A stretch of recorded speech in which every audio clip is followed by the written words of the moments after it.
बहुत समय पहले की बात है। पहाड़ी इलाके का एक छोटा सा गांव था हरिपुर। उस गांव के लोग पुरानी रीति रिवाजों को मानने वाले थे।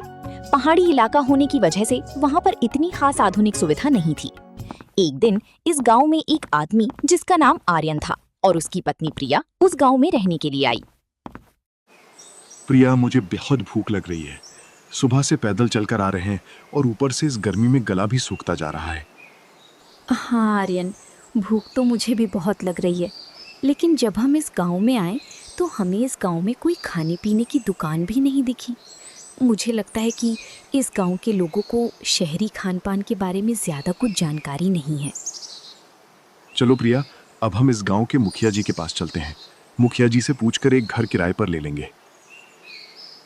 फिर वो दोनों गांव के मुखिया जी के पास जाने लगते हैं। फिर वो दोनों पति पत्नी गांव की चौपाल पर पहुंच जाते हैं, क्योंकि शाम के वक्त मुखिया जी लोगों से मिलने के लिए चौपाल पर आते थे। अरे मुखिया जी नमस्ते, कैसे हैं आप? नमस्ते भाई, नमस्ते। बस बेटा, भगवान की दया से अभी तक ठीक हूँ। मेरे ख्याल से तुम दोनों इस गांव में नए लगते हो। हाँ मुखिया जी, मैं और मेरी पत्नी इस गांव में रहने के लिए आए हैं। पहाड़ी इलाका होने की वजह से हमें ये गांव अच्छा लगा। अगर हमें किराए पर कोई घर मिल जाता तो आपकी बहुत मेहरबानी होगी मुखिया जी। हाँ बेटा, ज़रूर। गांव के कोने पर एक घर खाली पड़ा है। वो घर हमने हाल में ही तैयार करवाया है। अगर तुम्हें वहाँ रहने में कोई परेशानी ना हो तो तुम उसी घर में रह सकते हो। आपका बहुत बहुत धन्यवाद मुखिया जी। क्या मुझे इस गांव में कुछ काम मिल सकता है? क्योंकि मुखिया जी, मैं अभी इस गांव में नया हूँ, तो मुझे काम की भी सख्त ज़रूरत है। देखो बेटा, हमारे गांव में ज़्यादा आधुनिक सुविधा नहीं है। गांव के सभी लोग अपनी अपनी खेती बाड़ी करते हैं और उसी से ही उनका घर चलता है। अगर तुम्हें अपना कोई काम आता है तो तुम कर सकते हो। मुखिया की बात सुनकर आर्यन परेशान हो जाता है। तभी आर्यन को देखते हुए मुखिया जी बोलते हैं, अरे बेटा, अभी से चिंता मत करो। अभी तुम गांव में नए आए हो, गांव की हवा का आनंद लो, गांव में घूमो, फिर बाद में अपना कोई काम करने की सोचना। मुखिया की बात सुनने के बाद दोनों अपने नए घर में आ जाते हैं। घर बहुत सुंदर था। घर को देखकर प्रिया भी खुश हो जाती है। इतने में ही आर्यन प्रिया से कहता है, प्रिया, आज तो सफ़र ने बहुत थका दिया और ऊपर से भूख भी लग रही है। खाना बनाने में भी 1 घंटा तो लग ही जाएगा। ऐसा करो, बैग में कुछ मैगी के पैकेट रखें। ऐसा करो, अभी मैगी ही बना लो, वो तुरंत बन जाएगी। हाँ जी, भूख तो मुझे भी बहुत लग रही है। आपने ठीक किया जो शहर से आते वक्त मैगी खरीद ली। मैं अभी जल्दी से आपके लिए मैगी बनाकर लाती हूँ। फिर प्रिया रसोई में जाकर चूल्हे पर मैगी बनाने लगती है। जैसे ही मैगी बनी, उनके घर में मैगी की एक चटपटी सी खुशबू फैल जाती है। जैसे जैसे प्रिया मैगी बनाती है, वैसे वैसे ही उनकी भूख और बढ़ती जा रही थी। तभी मैगी की खुशबू से मोहित होकर गांव की एक चाची उनके घर के अंदर आती है और बोलती है, अरे भाई साहब, आपके घर से ये कैसी चटपटी सी खुशबू आ रही है। इस चटपटी खुशबू से तो मेरे मुंह में पानी आ रहा है। कहीं आज अपने घर पर दावत का प्रोग्राम तो नहीं रखा है? अरे नहीं चाची, दरअसल हम इस गांव में अभी नए ही आए हैं। भूख बहुत ज़ोरों से लग रही थी, तो सोचा कि 2 मिनट में बनने वाली मैगी बनाकर खा लें। इतनी में ही वहां पर प्रिया मैगी लेकर आ जाती है। उस गांव की चाची को देखकर प्रिया उससे कहती है, अरे चाची, लीजिए, आप भी मैगी खाइए। ये चटपटी खुशबू इस मैगी की ही है। लीजिए, मैगी खाइए और बताइए कि कैसी बनी है। अरे बहू, ये क्या चीज है? ये तो ऐसी लग रही है जैसे पीले पीले धागे हों। कुछ भी हो, लेकिन खुशबू तो एकदम लाजवाब आ रही है इसमें से। फिर प्रिया उस चाची को मैगी खाने के लिए देती है। वो चाची मैगी खाने लगती है। शायद उसने पहली बार मैगी खाई थी। फिर आर्यन और प्रिया उसे अपने बारे में बताते हैं। चाची, हम इस गांव में आज ही आए हैं और हमें घर चलाने के लिए काम की सख्त ज़रूरत है। मुखिया जी बोल रहे थे कि गांव में काम मिलना मुश्किल है। अब आप ही बताओ, हम क्या करें? अरे बहू, आपको काम करने की क्या जरूरत है? जब आप इतनी स्वादिष्ट और अच्छी मैगी बना लेती हो, आप अपना खुद का मैगी बेचने का काम करो। और सबसे ज़रूरी बात, गांव में कोई खाने का ठेला भी नहीं है। इस कारण आपकी मैगी का ठेला जोरों से चलेगा। लेकिन चाची, क्या गांव के लोग हमारी मैगी खाना पसंद करेंगे? क्योंकि मैंने सुना है कि गांव के लोग घर का ही बना हुआ भोजन खाते हैं। तो क्या ऐसे गांव में हमारा मैगी का ठेला चलेगा? अरे भाई साहब, आजकल गांव के लोग सब कुछ खा लेते हैं, बस खाने का स्वाद कुछ हटके होना। ठीक है चाची, फिर कुछ दिन मैं मैगी के ठेले का इंतजाम करता हूँ। देखते हैं गांव वाले मैगी खाते हैं या फिर नहीं। फिर रात के समय दोनों पति पत्नी इस बात पर विचार करती हैं कि उन्हें गांव में मैगी का ठेला लगाना चाहिए या नहीं। आर्यन, मैं तो कहती हूँ कि आप गांव में मैगी का ठेला लगा ही लीजिए। वैसे भी जब हम गांव में आ रहे थे तब देखे थे गांव में एक भी खाने का ठेला नहीं दिखा, और मैगी तो तुरंत बनने वाली चीज है। प्रिया, सोच तो मैं भी रहा हूँ ठेला लगाने के बारे में, लेकिन मुझे फिर गांव के लोगों का ख्याल आता है। प्रिया, गांव के लोगों का स्वभाव शहरी लोगों से अलग होता है। ये देसी घी में बना हुआ खाना खाने वाले लोग कहाँ इस घास फूस को खाएंगे। अजी, आप तो फालतू में ही चिंता करते हो।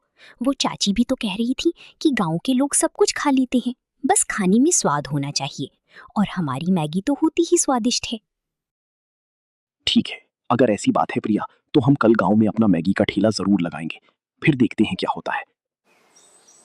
बस अगले ही दिन उस गांव में आर्यन का मैगी का ठेला लग जाता है। गांव में हल्की हल्की मैगी की चटपटी खुशबू फैलने लगती है। आर्यन ठेले पर खड़ा होकर मैगी बना रहा होता है। तभी उसकी ठेले को देखकर गांव की मुखिया जी उसके पास आती हैं और बोलती हैं, अरे आर्यन, ये क्या बना रहे हो तुम? खुशबू तो एकदम लाजवाब आ रही है इसमें से, लेकिन देखने से तो ये पीले पीले धागे से लग रही हैं। अरे नहीं मुखिया जी, इसे मैगी कहते हैं।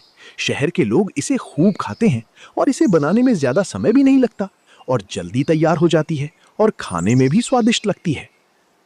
हाँ आर्यन, वैसे इसकी खुशबू से ही पता चल रहा है कि ये खाने में स्वादिष्ट है। वैसे एक प्लेट कितने रुपए दे रही हो? अरे मुखिया जी, आप मेरे पहले ग्राहक हैं, तो आज आपके लिए ये मैगी एकदम मुफ्त है। लेकिन शहर में 40 रुपए की प्लेट मिलती है, लेकिन यहाँ गांव होने की वजह से मैंने इसका दाम मात्र 10 रुपए रखा है। फिर आर्यन मुखिया को एक प्लेट मैगी देता है, और जैसे ही मुखिया जी ने मैगी का पहला निवाला खाया तो उनकी आंखें फैल गईं, और फिर मुखिया जी बिना कुछ बोले मैगी खाने लगी और खाने की बात बोली, अरे वाह आर्यन बेटा, तुम्हारी मैगी ने तो मेरा दिल खुश कर दिया। ऐसी स्वादिष्ट चीज तो मैंने अपनी जिंदगी में पहली बार खाई है। मैं गांव की सभी लोगों को तुम्हारी मैगी के बारे में बताऊंगा, जिससे वो भी तुम्हारे हाथों की बनी हुई मैगी खाने आएंगी, जिससे तुम्हारी मैगी बहुत बिके।